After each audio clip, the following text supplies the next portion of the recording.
দীর্ঘদিনের রাস্তার জায়গা দখল করে বেআইনিভাবে দোকানঘর তৈরির অভিযোগকে কেন্দ্র করে উত্তেজনা ছড়ালো বারুইপুর থানার পিয়ালি রেল স্টেশন সংলগ্ন এলাকায়। স্থানীয়দের দাবি 50 বছরের বেশি সময় ধরে এই জায়গাটি রাস্তা হিসেবে ব্যবহার হয়ে আসছে। বাম আমল থেকে তৃণমূল সরকারের সময় পর্যন্ত ওই রাস্তা দিয়েই যাতায়াত করেছেন এলাকার মানুষ। অভিযোগ, গত 4ই মে রাজ্যে সরকার পরিবর্তনের পর হঠাৎই রাস্তার জায়গা দখল করে দোকানঘর তৈরি করা হয়। এমনকি মোটা টাকার বিনিময়ে ওই দোকান ঘর বিক্রি করা হয়েছে বলেও অভিযোগ স্থানীয়দের। ঘটনার প্রতিবাদে বিক্ষোভে সামিল হন এলাকার বাসিন্দারা। পাশাপাশি রাস্তার উপর তৈরি করা দোকান ঘর ভেঙে জায়গাটি ফের যাতায়াতের উপযোগী করার উদ্যোগ দেন তারা। এই ঘটনায় বিজেপির স্থানীয় নেতৃত্বে জড়িত থাকার অভিযোগও উঠেছে, যদিও সেই অভিযোগের সত্যতা যাচাই করেনি সময় কলকাতা। পরিস্থিতি উত্তপ্ত হয়ে উঠলে ঘটনাস্থলে পৌঁছায় বারুইপুর থানার বিশাল পুলিশ বাহিনী। কিছুক্ষণ বাদেই তারা পরিস্থিতি নিয়ন্ত্রণে আনে। এখন প্রশ্ন, সত্যিই রাস্তার জায়গা দখল করা হয়েছিল কি না, এবং দোকানঘর তৈরির জন্য কোনো সরকারি অনুমতি ছিল কি না।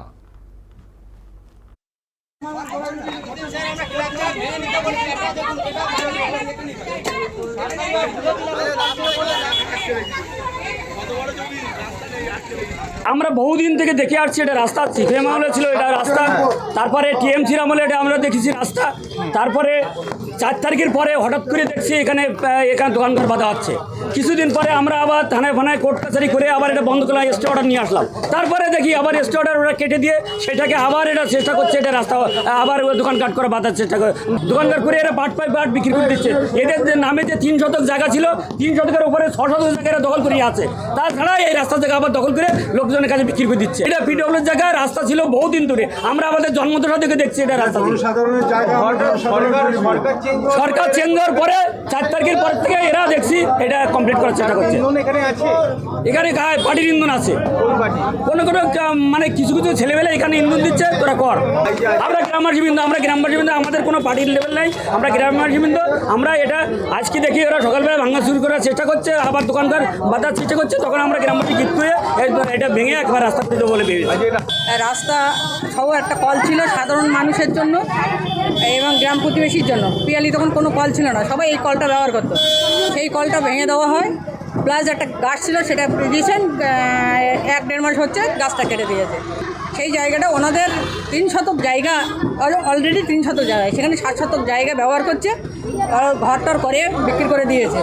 তাহলে কি জায়গাটা মানে যখন ঘরটা করে সাধারণ মানুষ সবাইকে নিষেধ করা হয়েছে এবং প্লাস ক্লাবের সহযোগিতা সবাই নিষেধ করা শুনিনি।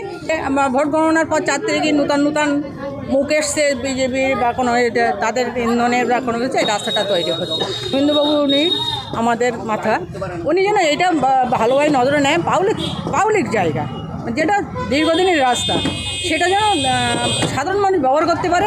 হ্যাঁ, সরকার বদলে পর আমরা দেখতে চাই কারা এটা সহযোগিতা করছে, সামনে আসুক তারা। এই আজকের দিনে সবাই সামনে আসুক। রাস্তা এত বড় রাস্তা নয়, সরু রাস্তা ছিল স্যার। এখানে আমার শ্বশুরের আমল থেকে শ্বশুরের দোকান ছিল, এখানে শ্বশুরের দোকানটা ভাঙার পরে মাটির দোকান ছিল প্রথম, তারপর পাকা দোকান ছিল, তারপরে আমরা মাল জাল ফেলতে পারছি না বলে দোকানটা ভেঙে আমরা মাল জাল ফেলছি। 4 তারিখে সিরাজুল মোল্লা বলছে ওনার জায়গা, ঠিক আছে, সিরাজুল মোল্লা বলছে ওনার জায়গা, আমরা বলছি আমার শাশুড়ির জায়গা এখানে আছে, ঠিক আছে, আমাদের নামে সিরাজুল মোল্লা কেসও করেছে, আমরা কেসও ফাইল করে এসেছি। আমরা ওখান থেকে কোর্ট থেকে বলেছে যে না, সিরাজুল মোল্লার জায়গা এখানে নেই, আপনাদেরই জায়গা, ঠিক আছে, আমার শাশুড়ির নামে 3 শতক জায়গা আছে।